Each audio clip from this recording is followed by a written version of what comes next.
Donc, je donne la parole à Madhvi Ramdin, présidente de la commission Capital Social. Madhvi est Head of ACCA Mauritius. Tu as la parole. Merci Vidya. Merci également à vous, Gaël Giraud, pour votre exposé de tout à l'heure. Permettez-moi de partager, pour commencer brièvement, le contexte du capital social à l'île Maurice avant de vous poser mes questions. La relation de travail a toujours été un sujet sensible à Maurice.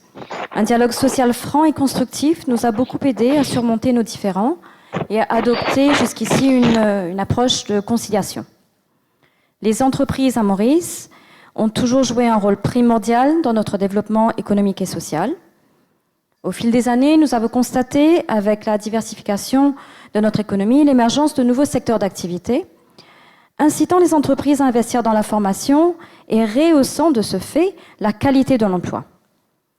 La culture de formation et de l'apprentissage continuel est d'ailleurs aujourd'hui bien ancrée dans nos pratiques d'entreprise. Sur le plan social, nous avons accompli beaucoup de progrès, notamment au niveau de l'emploi avec des protections garanties, un salaire minimum et autres couvertures de protection sociale. Cependant, nous constatons depuis un certain temps que les problématiques du marché du travail se sont complexifiées. Nos lois du travail sont devenues plus protectrices, mais pas assez flexibles pour permettre aux entreprises de faire face aux situations de crise. Or, nous nous trouvons actuellement dans une situation d'urgence très particulière qui oblige les entreprises à se réinventer et les acteurs du marché du travail à revoir leur mode de fonctionnement. Dans un tel contexte, il est essentiel de mettre en place des mesures ou même des lois du travail qui, d'une part, protègent les employés et, d'autre part, soutiennent les entreprises qui se retrouvent, pour beaucoup d'entre elles, face à une menace de déconstruction de l'emploi. Il nous semble impératif de transformer le paradigme sur le capital social et d'établir un climat qui permet des consultations nationales saines et pragmatiques entre les divers partenaires sociaux pour un développement inclusif et la durabilité des entreprises. Le travail prend aujourd'hui une forme différente, de nouveaux éléments tels que la mobilité ou la restriction de mobilité. La digitalisation aussi ont une incidence transformationnelle sur la relation du travail, sur le temps du travail, le prix du travail et la résilience aux crises potentielles futures. Nous sommes par ailleurs face à certaines dynamiques sociales percutantes à l'île Maurice, telles que le vieillissement de notre population, un taux de fertilité décroissant, sans compter un taux de chômage supérieur à celui de l'année dernière, la perte de l'emploi récente et a infecté les femmes et les individus entre 16 et 24 ans principalement. Il est évident que ces dynamiques ne sont pas sans conséquences sur les divers enjeux du monde des affaires, la croissance, l'adaptabilité, entre autres. Ma première question est donc, Gaël Giraud, dans un esprit de promouvoir le bien commun, quels seraient les incontournables, les meilleures pratiques et les écueils à éviter afin de promouvoir et même d'assurer un dialogue constructif visant à instaurer une cohésion sociale avec une certaine assurance quant à l'efficacité et la robustesse de notre écosystème de protection sociale, tout en sachant que le dialogue social doit aujourd'hui avoir lieu dans une situation de crise sans précédent. Oui, merci de poser la question. C'est une énorme question que vous posez. J'aurais tendance à dire qu'il y a différents niveaux de réponse, à mon avis, qui méritent d'être explorés. Le premier, certainement, à mon avis, c'est la redéfinition, et ça vaut pour l'île Maurice comme ça vaut également pour l'Europe, puisqu'au fond, ça va peut-être vous étonner, mais je pense qu'une partie du diagnostic que vous venez de faire vaut également pour l'Europe, en vérité. Un premier niveau de réponse, à mon avis, viendrait, à mon sens, d'une redéfinition d'un projet de société qui doit être la nôtre aujourd'hui dans les années et les décennies qui viennent, en faveur d'un projet de société résilient, durable et inclusif comme vous venez de le faire. Et ça passe par, à mon sens, ce qu'on a appelé par facilité la transition écologique, ce qu'on pourrait appeler la reconstruction écologique, c'est-à-dire la redéfinition de l'ensemble en fait de tous nos projets sur une île comme Maurice, mais aussi sur un continent comme l'Europe, de telle sorte qu'ils soient compatibles avec le défi écologique. Or ça, c'est extraordinairement créateur d'emplois. Et donc c'est en ce sens-là qu'il y a, à mon sens, un deal win-win, pour parler avec le jargon actuel, à mettre en œuvre au niveau de la collectivité, entre l'État d'un côté qui peut impulser et prendre, en fait, être le capital risqueur qui prend la première perte en cas de risque pour le financement des infrastructures vertes, le secteur privé qui monte dans le train dès que les infrastructures sont lancées grâce à l'impulsion de l'État, et la société civile qui sait très bien que c'est pour elle une extraordinaire opportunité de création d'emplois, puisqu'au fond, la qualité du dialogue social que vous pouvez avoir, elle dépend quand même extraordinairement du niveau, disons, de tension qu'il y a sur le marché du travail. Alors, moi, je n'ai pas travaillé directement, ou pas encore en tout cas, sur l'économie mauricienne. Ce que je peux vous dire sur l'économie française, par exemple, sur laquelle j'ai regardé ça de près, c'est qu'un projet comme la rénovation thermique des bâtiments en France créerait au minimum 15 emplois par million d'euros investis. Et donc, si on fait des calculs de coin de table élémentaires, sachant que je sais que la réalité est plus complexe que ça quand même, mais ça fait plus d'un million d'emplois créés en quelques années, si on se décidait enfin à financer un grand projet de rénovation thermique des bâtiments en France.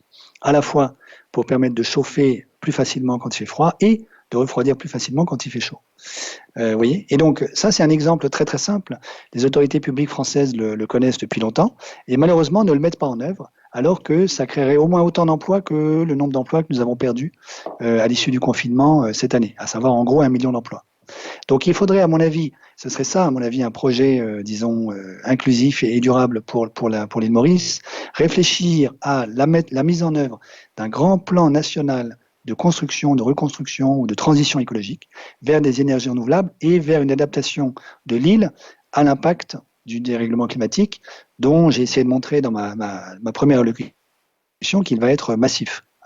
Et certainement, vous êtes bien informé de ces dangers-là. Et donc ça, la bonne nouvelle, c'est que c'est extraordinairement créateur d'emplois, pour la raison simple suivante, qui est que nous avons fait la révolution thermo-industrielle essentiellement sur le charbon, le pétrole et le gaz, et notamment sur le pétrole, qui est l'énergie la plus productive que nous ayons jamais connue, que l'humanité n'ait jamais connue. Si j'accepte le nucléaire, mais vous ne pouvez pas faire de la mobilité avec du nucléaire, ou en tout cas très difficilement. La mobilité des humains aujourd'hui, c'est essentiellement du pétrole. Si vous substituez quoi que ce soit au pétrole, vous avez besoin de beaucoup plus de main-d'œuvre pour accompagner l'usage de l'énergie. Autrement dit, une société qui ne serait plus basée sur les hydrocarbures fossiles sera une société beaucoup plus intensive en travail que la société actuelle. Et par ailleurs, c'est une société dans laquelle on a besoin de capital. Pourquoi ? Parce que, ça ne vous a sûrement pas échappé, les infrastructures liées aux énergies renouvelables ont des capex beaucoup plus élevés que les infrastructures liées aux hydrocarbures fossiles. Pour vous donner quelques exemples, si vous regardez le charbon, le pétrole et le gaz, en gros, la part du capex dans le coût du kilowattheure, c'est quelque chose qui est compris entre 15 et 20%. Si vous regardez les énergies renouvelables de type éolien ou solaire, la part du capex est supérieure à 40%. Donc, ça veut dire quoi ? Ça veut dire qu'une société construite sur le renouvelable, c'est une société dans laquelle on va avoir besoin de beaucoup plus de main-d'œuvre et aussi on va avoir besoin de capital. Donc, ce n'est pas le retour à l'âge préhistorique et à Robinson Crusoe, contrairement à ce que, disons, l'imaginaire qui habite un certain nombre d'esprits qui sont hostiles à la transition énergétique. À mon avis, c'est une vraie solution win-win pour tout le monde, à condition que tout le monde accepte de se mettre autour de la table et de discuter la mise en œuvre très concrète, parce que vous avez quand même plein de manières de mettre en œuvre cette transition. À mon avis, vous avez deux grands schémas aujourd'hui qui s'opposent. Vous en avez un qui dit il faut qu'on ait de la production énergétique décentralisée et des solutions décentralisées. Et certainement, disons, l'imaginaire des communs va dans cette direction-là. Puis vous en avez un autre qui dit non, en fait, il faut, comme la part du CAPEX est très importante, on a besoin de beaucoup de capital, il faut au contraire des solutions centralisées pour bénéficier des économies d'échelle. Moi, ma réponse est de dire il faut certainement une combinaison des deux. Donc vous savez par exemple que l'Allemagne essaie d'avancer à marche forcée vers la première option, mais elle fait des bêtises, ça lui arrive de se tromper. Un certain nombre d'autres pays sont en train de réfléchir à des options plutôt du second type, la Chine c'est très clair, et chaque pays à mon avis doit inventer sa solution sui generis, vous voyez.